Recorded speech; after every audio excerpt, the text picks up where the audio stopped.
After a grueling political season, why not go on a little vacation, like an all-expense-paid trip to Europe? Granted, you're going to be babysitting a self-destructive rock star with a laundry list of enemies, along with his absolute mess of an entourage. Welcome to Night City, as this time around we are looking at the adventure Eurotour. A linear romp through most of Europe as you are hired to get Jack Entropy to his gigs unharmed and mostly sober. And no, you can't shoot him. It's in your contract. Enough talk. I'm Mr. Welch, and it's time to party like a rock star. Eurotour was released in 1993 and was written by a team of designers featuring Mark Galeotta, Jean-Michel Ringo, and Magnus Sader. Apologies if I mispronounced any of those. The cover art was done by Doug Schuler, and a host of people provided interior art, including Ringo. The book is a series of 7 interconnected adventures, all of which involve the party serving as the advance team for Jack Entropy's Total Entropy European Tour. The first thing you will notice is that the module has a job for everybody, no matter their original role. Even if you're playing something that is tied to a location, Eurotour gives you a similar role inside of the tour. Cops get put in security. Your authority doesn't extend past the concert, but it's still there. Nomads will get hired as roadies and find out that there's a lot of nomads working as roadies. Netrunners are going to have to get hackers out of the concert system before and during shows, and that's going to be a constant threat. Medias get put in charge of making the promotional materials and setting up public events.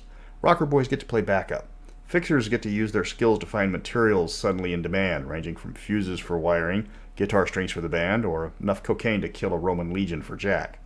Corporates become part of the tour management and get a whole bunch of headaches designed just for them.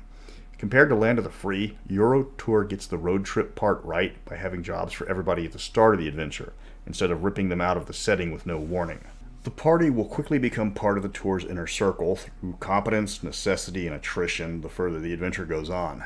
They will get to meet every single member of the tour crew and get to be more than just friends with a few of them. They're going to take orders from the general manager Jimenez. Marketing director Catherine Clemens is going to be setting the itinerary, and she will frequently change it depending on new opportunities. She also seems to be missing an E in her name, which would be a minor typo, except for the fact that her name on her entry is in huge print across the top of the page. But hey, it wouldn't be an RTAL product if it didn't have a lot of typos. There's Ace McCloud, fresh from a 1980s action film, who is the head of security. Tinker is in charge of keeping the equipment working. Angus Kessler works as Jack's bodyguard, and Tammy Lou Hanganji is Jack's current squeeze. For now. This brings us to the man behind this entire adventure, Jack Entropy. He is a bitter rival to Johnny Silverhand, and I hope Jack gets a mention in 2077. He is the classic rocker boy from 2020. He's got his causes that he pushes hard. He's trying to overthrow the British martial law authority. He takes so many drugs, he's become a connoisseur.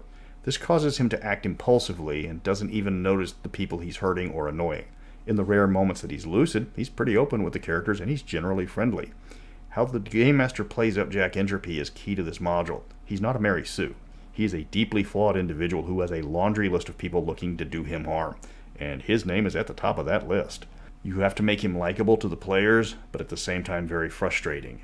Jack is always looking for a good time, and if the players aren't careful and given to his impulses, the rest of the crew is going to get pissed with them quickly. The rest of the crew is also important to get right. If you're running the adventure, you need the party to get familiar with each of them, because they all play a major part in the module, and more than a few of them have motives and reasons to want Jack dead. Not all of them will act on those motives. The biggest threat is actually left for the Game Master to pick from, so the module has quite a bit of replayability compared to the other modules in the 2020 setting. The adventure, as I stated, is very linear, but you're on a schedule, so there's no time to explore much before you get sent out by Jimenez or Clemens to the next tour location to find and fix any problems ahead of Jack's next concert. The module keeps up a frenetic pace with only a few places you can actually rest between adventures. There's little time to recover. If a player is too injured to continue on tour, another character is easily hired as a replacement. The module does not wait for minor things like gunshot wounds to heal.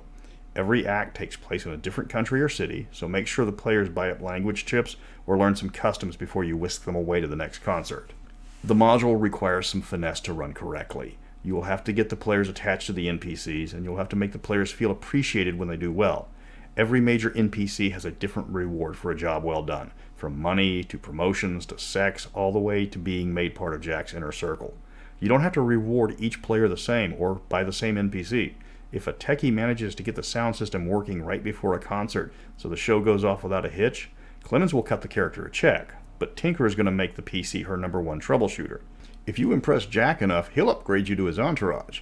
Then you have to balance your job of keeping him upright versus hanging out with the guy that's offering you all the drugs and sex your mortal frame can handle.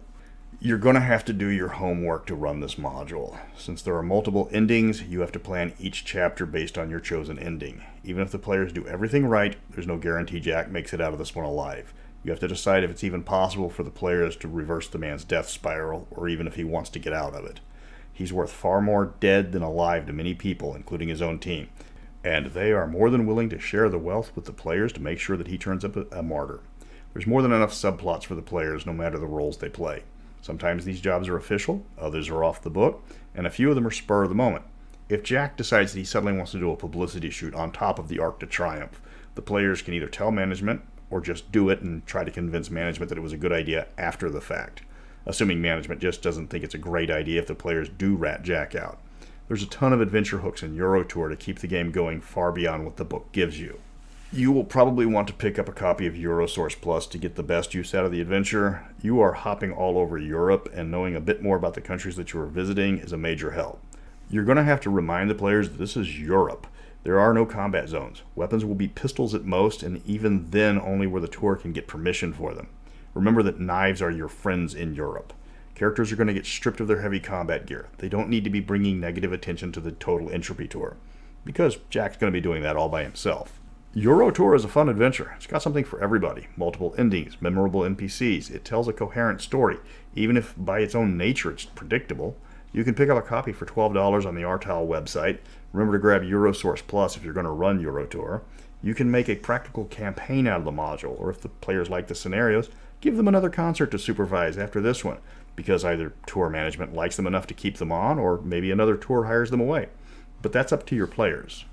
I've only got 4 reviews left of actual Cyberpunk 2020 products, and then it's on to some related licensed stuff, at least the stuff that I think was actually any good. There's a lot of bad licensed product for 2020, sadly. I did get my new copy this week of Rocker Boy, so it looks like we're going to be reviewing that one, even though it's a 2013 book. I hope you like fluff. Really like fluff, because Rocker Boy is about 90% background with just a few new toys for your players. But if you like reading about the cyberpunk setting, at least the price for this one is right.